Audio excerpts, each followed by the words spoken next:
नमस्कार. Thane daily news मध्ये मी रंजना पाटील आपल्या सर्वांचे हार्दिक स्वागत करते. उल्हासनगर महानगरपालिकेच्या महापौर पदासाठी 2026 साठी आरक्षण जाहीर होताच शहरातील राजकारणात मोठ्या प्रमाणात हालचालींना वेग आला आहे. जाहीर झालेल्या आरक्षणानुसार महापौर पद ओबीसी महिला अथवा पुरुष यांच्यासाठी राखीव करण्यात आले असून त्यानंतर संभाव्य दावेदारांची नावे चर्चेत येऊ लागली आहेत.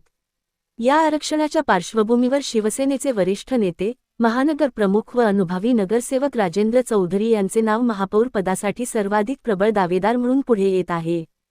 गेल्या 30 वर्षांपासून शिवसेना संघटनेशी निष्ठेने जोडलेले राजेंद्र चौधरी हे शिस्तबद्ध, समर्पित व संघटनात्मक जबाबदाऱ्या सक्षमपणे पार पाडणारे नेतृत्व म्हणून ओळखले जातात.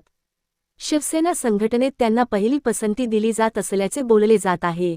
सूत्रांच्या माहितीनुसार महानगर प्रमुख या नात्याने राजेंद्र चौधरी यांनी संघटनेच्या सर्व जबाबदाऱ्या प्रामाणिकपणे व ताकदीने पार पाडल्या असून त्यामुळे पक्षांतर्गत तसेच कार्यकर्त्यांमध्ये त्यांच्याविषयी विश्वास आणि पाठिंबा दिवसेंदिवस वाढत आहे.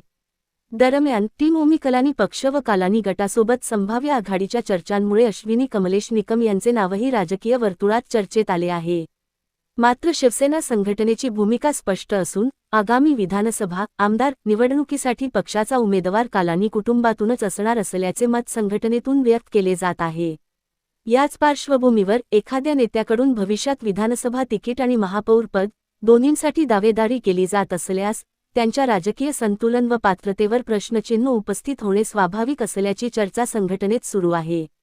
शिवसेना कार्यकर्त्यांचे म्हणणे आहे की जर महापौर पद शिवसेनेच्या वाट्याला आले तर आगामी विधानसभा निवडणुकीत पक्षाकडून कालानी कुटुंबाला कोणताही विरोध न करता पाठिंबा दिला जाईल.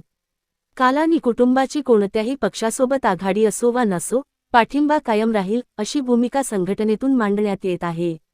या संपूर्ण घडामोडींवर शिवसेनेचे वरिष्ठ नेतृत्व आगामी काळात काय अधिकृत भूमिका घेते याकडे सर्वांचे लक्ष लागले आहे. अंतिम निर्णय हा संघटनात्मक रणनीती व नेतृत्वाच्या सहमतीवर अवलंबून असणार आहे. राजकीय विश्लेषकांच्या मते भारतीय जनता पार्टीचे अनेक नगरसेवकही राजेंद्र चौधरी यांना महापौर म्हणून पाहण्यास अनुकूल आहेत. कारण उल्हासनगरमध्ये कालानी गटाविरोधात सर्वाधिक ठाम भूमिका भाजपानेच घेतल्याचे चित्र आहे. या संपूर्ण